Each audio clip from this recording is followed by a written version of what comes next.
My parents claimed that I was the child of the agreement, since each of them wanted a different sex. That's why, when they finally got the offspring they truly yearned for, I showed them what happens to agreements when they cease to be useful. My parents imagined me before I came into the world. Dad longed for a boy. Mom dreamed of a girl. I represented the pact that neither demanded. We tried for a boy, Dad explained to the family, and she was born. Mom, I wanted a girl. She's nothing like what I dreamed of. I was neutral in appearance. I wasn't attracted to dresses or sports games. Neither got their wish. They both got me. At age 7, they tried again. Twins arrived, a boy and a girl, Lucas and Lily. Ideal. I was 9, old enough to understand that I was now expendable. Lucas monopolized Dad's time, soccer games, picnics. Lily monopolized Mom's affection, shopping sprees, mother-daughter activities, things I had already missed. At my school presentation, the front row was empty. At Lucas's soccer debut, the whole family together. Custom jerseys. At Lily's dance performance, front seats, bouquets of flowers, cameras rolling. Do you understand? No, Dad would say. They're younger, they require more of us. You're 11. You're autonomous now. You manage yourself. You're the deal. They're the children we choose. At 13, I was imperceptible. Family portraits. The 4 of us. I handled the camera and my middle finger asked one December. Oh, it slipped our minds. The twins. The stockings adorned the mantle. 4 nails, 4 stockings. There was no more room for deals. At 15, I asked about college savings. We have funds for Lucas and Lily, $50,000 each in mine. We started those after you were born. Better financial management. So I get nothing. You'll take out loans. You'll build character. Temple. They showed up late and left early at my graduation ceremony. The twins had competition. We saved you a spot. I became independent at 18. Community college. They called twice a year. Lucas went to college. Dad visited monthly.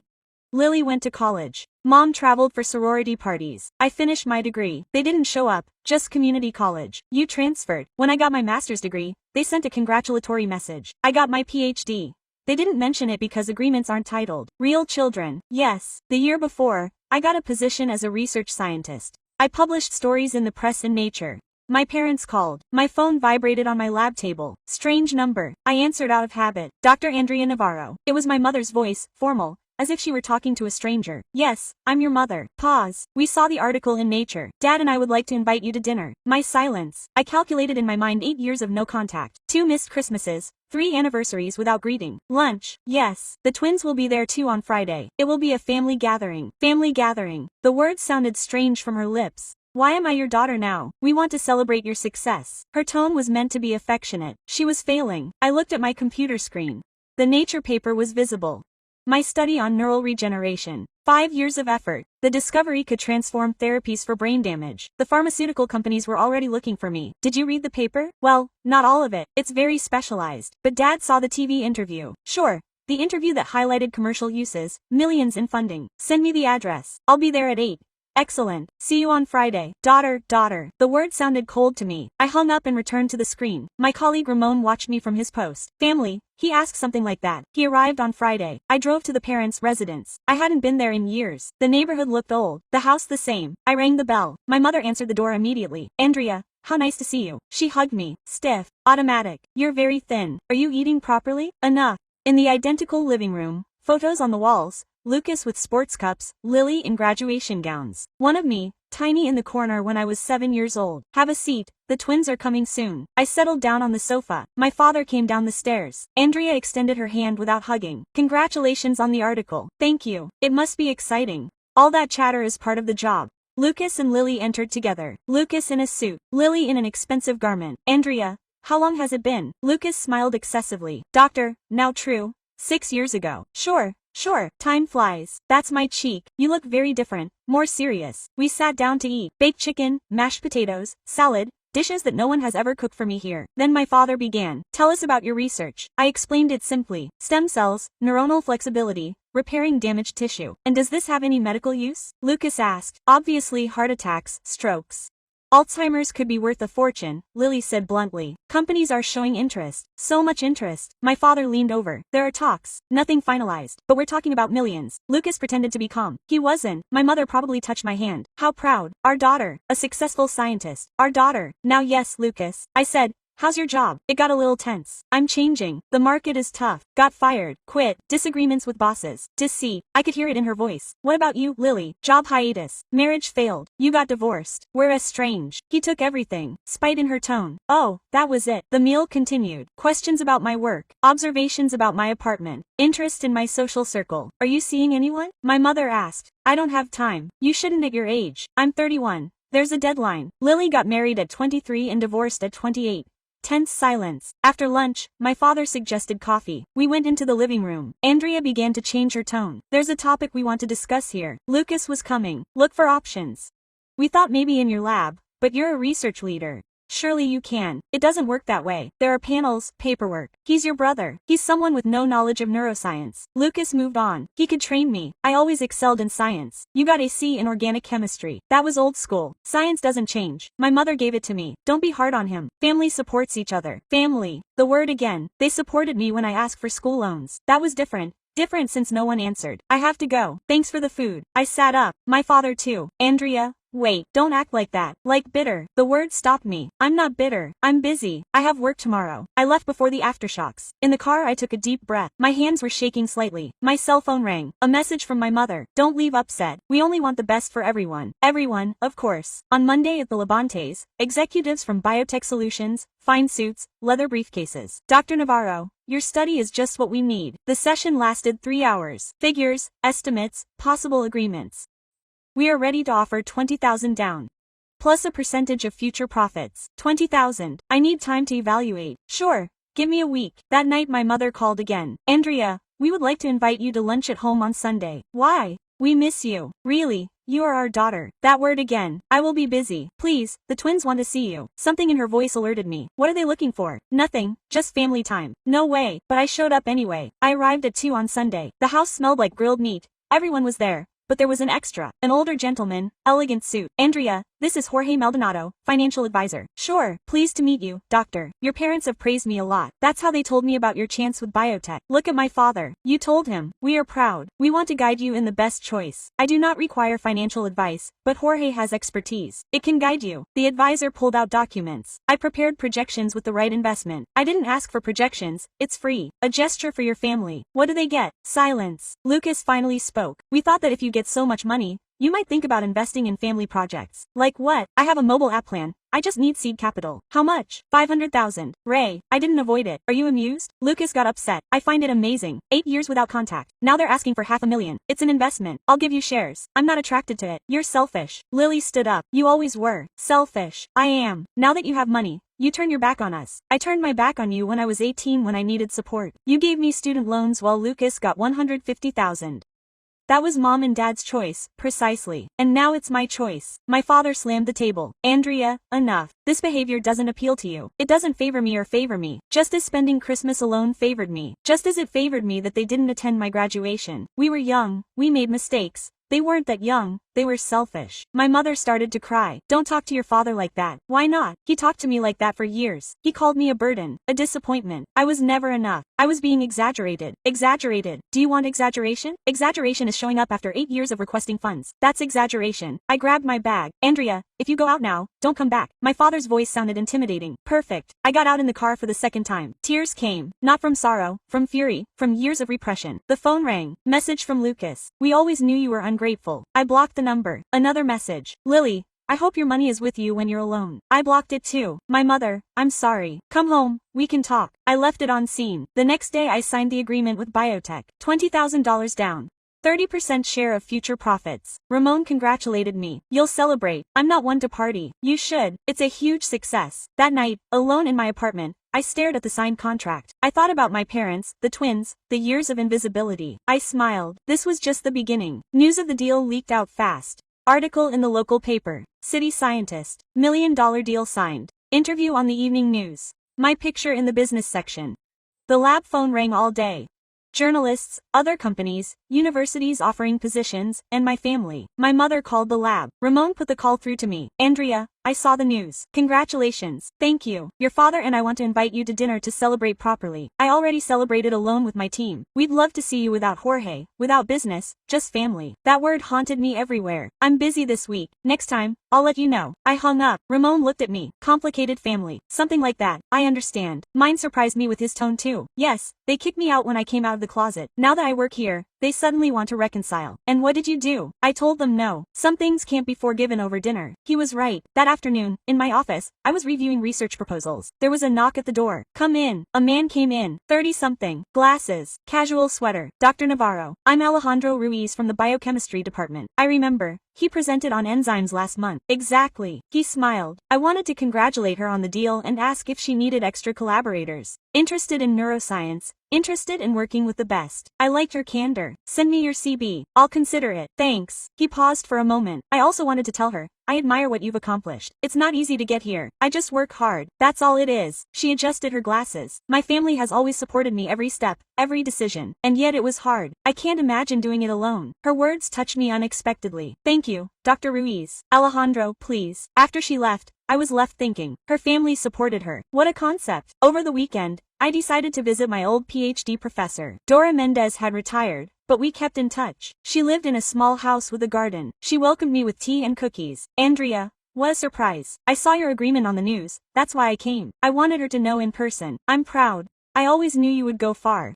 You taught me everything. I taught you techniques. Perseverance was yours. We talked about research, future plans. Then she asked, your family must be excited. We didn't talk much. Why? I told him. Everything. The years of neglect, the twins, the invisibility. He listened without interrupting. When I finished he said, do you know what I've learned in my 60 years? That family isn't blood, it's choice. Do you have a family? I've never married, never had children. But I've had 30 years of students ringing me at Christmas. That's my family. He offered me more tea. Your parents will take what they can get. It's their nature. But you don't have to give anything. They feel entitled, of course, because they've never faced any consequences. He was right. On Monday, Alejandro submitted his CBE. Impressive. Publications in leading journals. Solid research. I called him into my office. When can you start? He's offering me the position if you want it. Of course. He smiled broadly. I won't let you down. I know I won't. We work well together. Alejandro was thorough, intelligent, asked the right questions. One afternoon after 10 hours in the lab, he suggested coffee. There's a coffee shop nearby. I have work. He always has work. He needs to rest. He was right. We went. The cafeteria was small. Quiet. We ordered and sat by the window. Why neuroscience? He asked. I've always been fascinated by the brain. How do we think? Do we remember? Do we forget? Do you want to forget something? The question surprised me sometimes. Me too. That's why I chose biochemistry. I wanted to understand why some things hurt so much and he understood. Chemically, yes. We talked for an hour about science, about life, about the pressures of academia. Quote, my family calls me every Sunday, he said. My mom asks like that.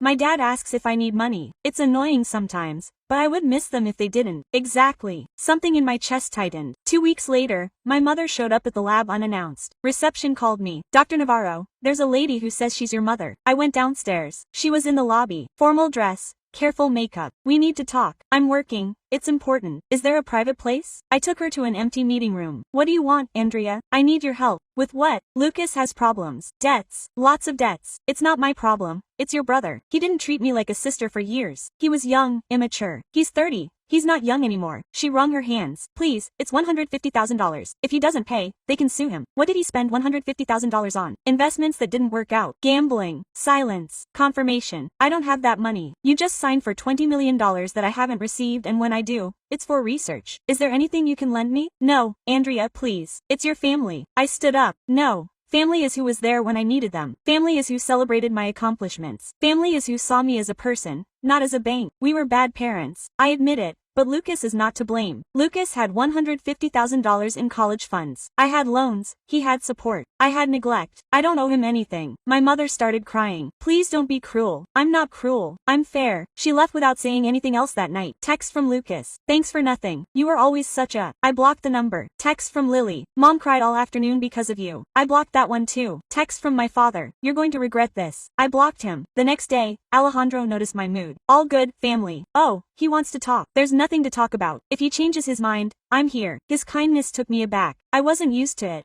That week I focused on work. The stem cells were responding well. Early results were promising. Biotech program. They wanted to discuss the next phase. Dr. Navarro, we're impressed. How long until clinical trials? 2 years, possibly 3. And if we increase funding, it's not about money, it's about protocol. We understand, but we want to accelerate as much as possible. The pressure was constant, but it was good pressure. Impression with purpose. On Friday, Alejandro suggested dinner to celebrate this week's results. It's not necessary, I know, but I want to. We went to an Italian restaurant, small, intimate. My family eats here every month, he said. It's a tradition. Why? My grandmother owns it. Of course, family again. During dinner he told me about his childhood. Sunday dinners, beach vacations, constant support. Sounds perfect. It wasn't perfect. We had problems, fights, but we always came back to talking. He envies that. His family doesn't talk. My family shows up when they need money. I told him everything. He listened without judgment. I'm sorry. It's not your fault. I'm sorry anyway. No one deserves that. After dinner, we walked through the park. It was cold. He lent me his jacket. Thanks for the jacket for listening. Whenever you want to talk, I'll be here. Something in his eyes made me feel safe. It's been years since I've felt this way. On Sunday, my phone rang. Private number. I answered by mistake. Andrea, my father's voice. How did you get this number? It doesn't matter. We need to talk. There's nothing to talk about. Your mother has a heart condition from stress. I stopped. What does she have? Arrhythmia? The doctor says it's from emotional pressure and letting Lucas die like this is killing her. That was the manipulation.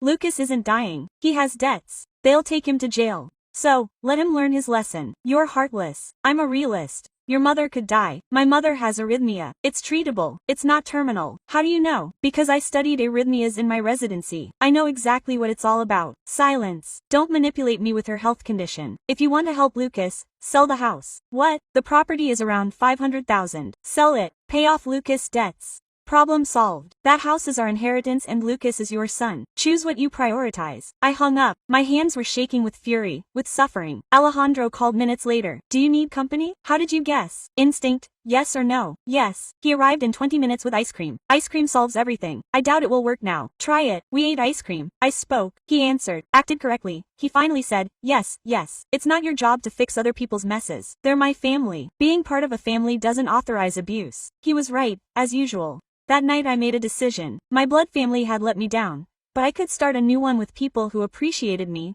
respected me, valued me. Starting with Alejandro. 3 months after the agreement, Biotech deposited the first payment, 10 million, into my account. I looked at the bank balance. The numbers seemed unreal. Ramon entered my office. The new equipment arrived. Do you want to inspect it? I closed the laptop in an instant. I inhaled deeply. 10 million. More funds than I'd ever seen. My cell phone rang. Unknown number again. This time I ignored it. Voicemail. My father Andrea. We know you collected the payment. We need to talk urgently. I deleted the message. Another text. Lucas, I saw your balance on the news. How convenient to have millions while I lose everything. How did he access my account? Impossible. He was lying. I didn't answer. That afternoon Alejandro and I examined the new equipment. High-end microscopes, cutting-edge sequencers. This changes everything, he said. We can advance the research by months. That's the goal. We celebrated with dinner again. Your grandmother cooks. Today she always cooks on Fridays. So let's go. At the restaurant, Alejandro's grandmother welcomed me as a relative. The famous doctor. My grandson keeps mentioning you. Grandma. Alejandro blushed. That's true. He turned to me. He claims that you're the most brilliant researcher he knows. You're exaggerating. I'm not exaggerating, Alejandro said. That's true. We had homemade pasta for dinner. We talked about science, family, existence. Grandma asked. Your parents must be proud.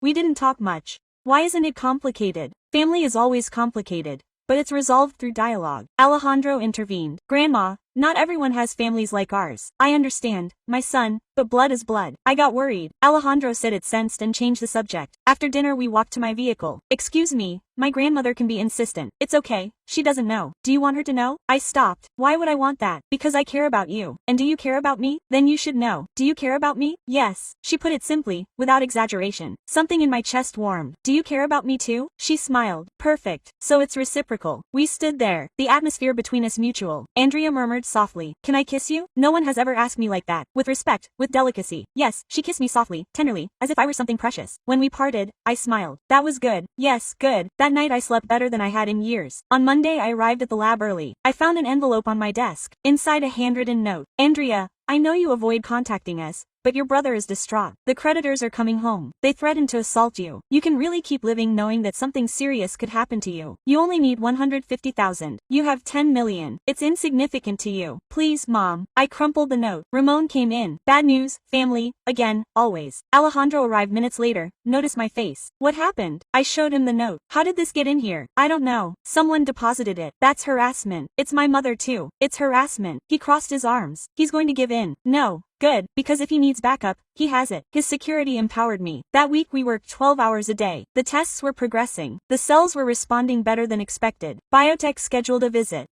They wanted to see the progress firsthand. The day of the visit, 5 executives arrived. They inspected everything, raised questions, took notes. Dr. Navarro, this exceeded our expectations. Thank you. We want to discuss the next stage of funding. 50 million extra. 50 million. I fainted slightly. I have to go over the details. Sure, we'll send you the offer this week. Once they left, Alejandro whistled. 50 million.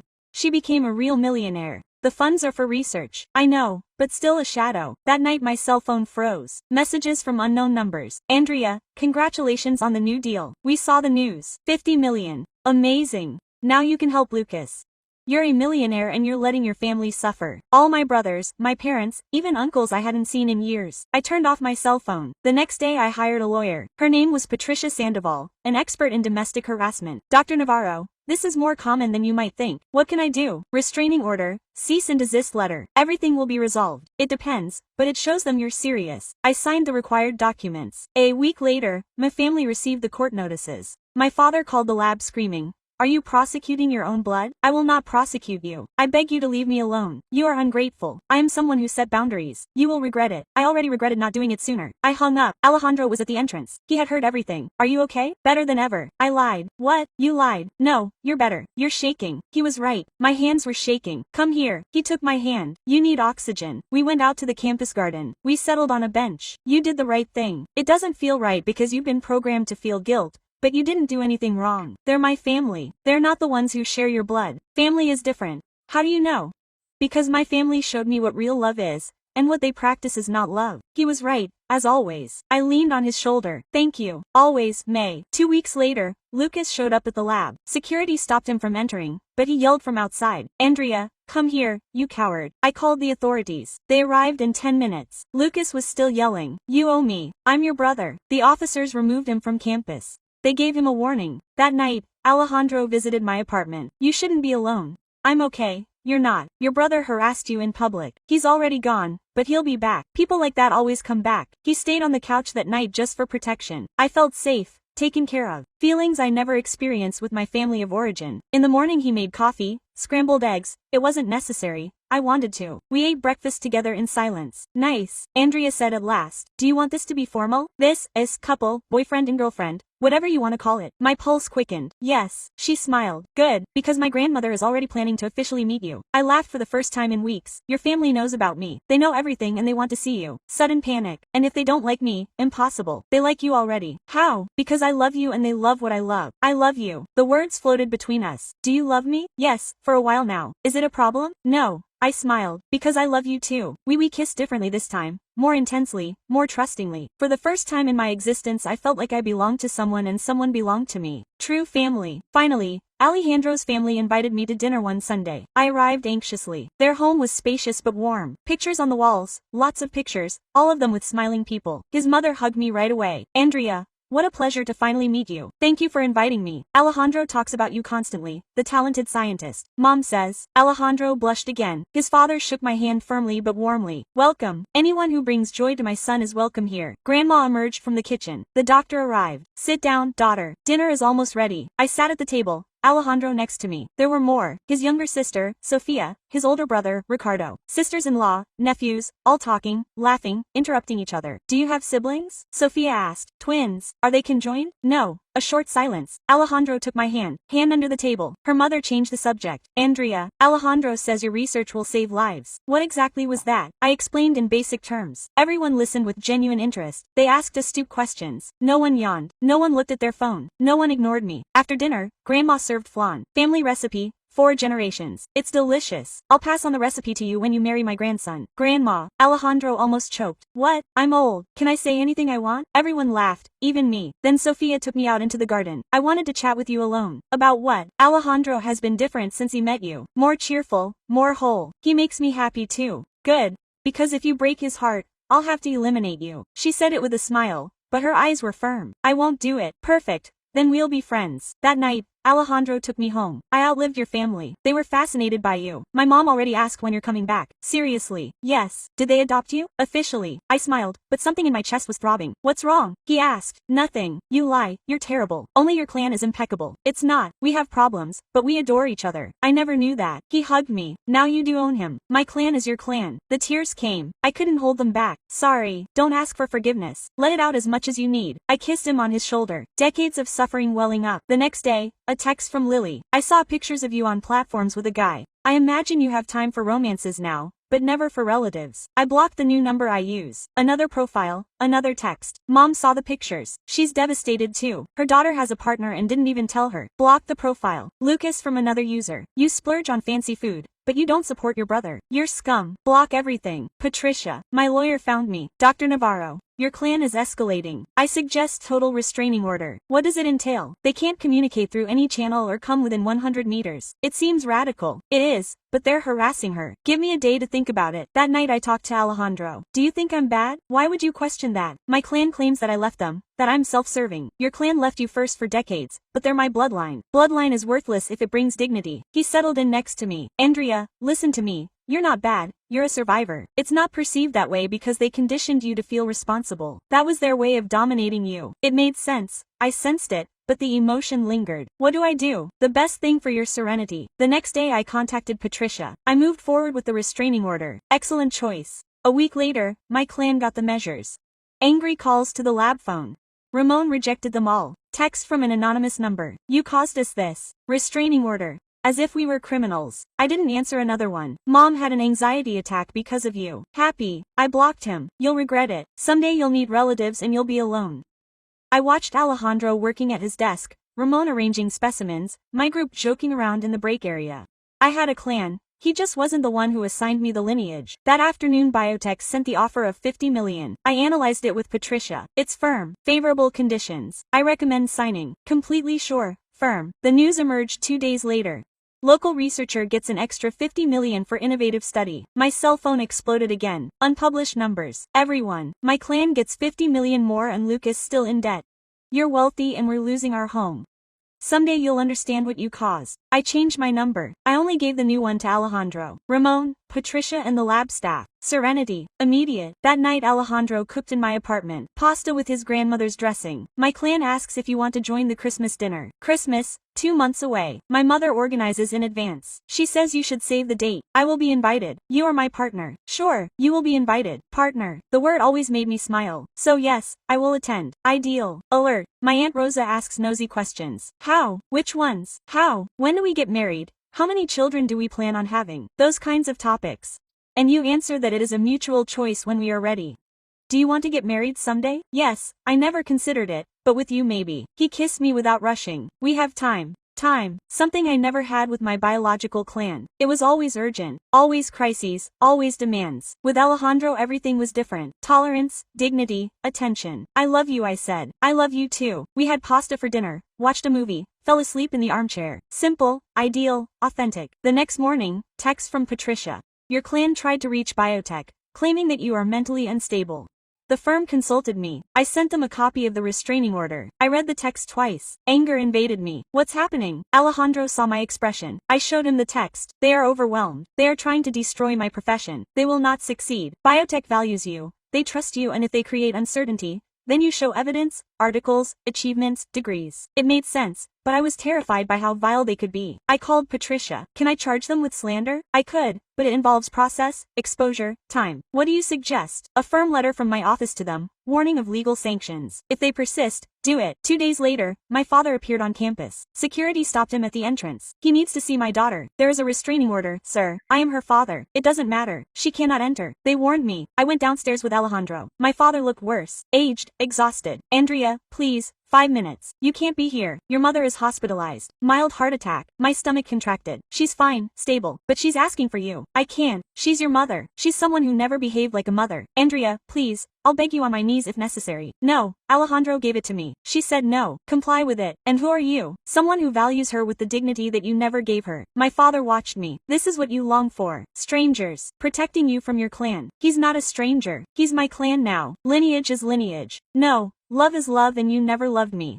I turned and entered the building. My father shouted after me, "You'll regret it." But I didn't regret it. For the first time I felt liberated. 6 months later, Biotech coordinated a global summit. They wanted me to speak. My findings. It will be at the Metropolitan Hotel. 500 participants. World press. When? In 2 months. Can you set up the exhibition? Yes. Alejandro helped me with the slides. We worked all night. This table is not clear. He said, simplify it. You're right. And this text is very specialized. Remember that there will be general media. We reviewed everything 3 times. 4, 5. It's impeccable. He said at last. You're going to captivate everyone. I'm anxious. It's normal. But you'll succeed.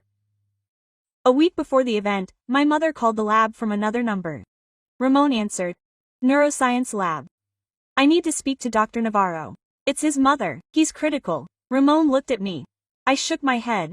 The doctor is not available. It's about his father. He's critical. Ramon covered the phone. He says his father is critical. I picked up the phone. What happened? Your father had a stroke. He's in intensive care. My heart stopped. When? Yesterday we couldn't locate you. You changed your number. He's lucid at intervals. He's asking for you. Which center? San Rafael, 3rd floor. I hung up. My hands were shaking. Alejandro came in. What happened? My father. Cerebral urus. Are you going? I don't know. Do you want me to escort you? Yes. We went to the center that afternoon. By elevator. Alejandro. You don't have to do this. I know. But I need to see him. 3rd floor. Intensive care. My mother was in the waiting room with Lucas and Lily. They spotted me and sat up. Andrea. My mother tried to hug me. I dodged. Where is he? Room 312. Only relatives can come in. I'm a relative. He too, Alejandro pointed out. He stays outside, so I too. My mother sighed. Okay, come in. We entered the room. My father was in bed, pale. Your voice everywhere. Monitor beeping. He looked tiny, vulnerable. I approached. He opened his eyes. Andrea. Hello, Dad. Did you come? I came. I thought you wouldn't. Me too. Silence. Just the monitor. I'm sorry, he said at last. Why? For everything. For not being the father you needed. The words I'd longed to hear for years, but now rang hollow. You say it because you're sick. I say it because it's true. I don't believe you. Andrea, if you weren't here you would never have said it. Probably not. At least it will be sincere. What do you want from me? Pardon. And then when I become invisible again, I don't want to know you. Truly know you. It's too late for that. I know. But I have to try. I looked at the man in bed. He no longer intimidated me, only compassion. I will pardon you, I said, but I will not forget, and we will not go back to being a clan. Why not? Because clan is not lineage, it is dignity, affection, companionship. You offered me none of that. I can change, perhaps, but I have already changed and I don't need you in my life. Her eyes filled with tears. I understand. I left the room. My mother intercepted me in the hallway. Did you chat? Yes. Did you pardon him? Yes. Then you will return. No. Why not? Because pardon does not imply reconciliation. Lucas approached. You are a viper. Dad is dying. And you? Dad is not dying.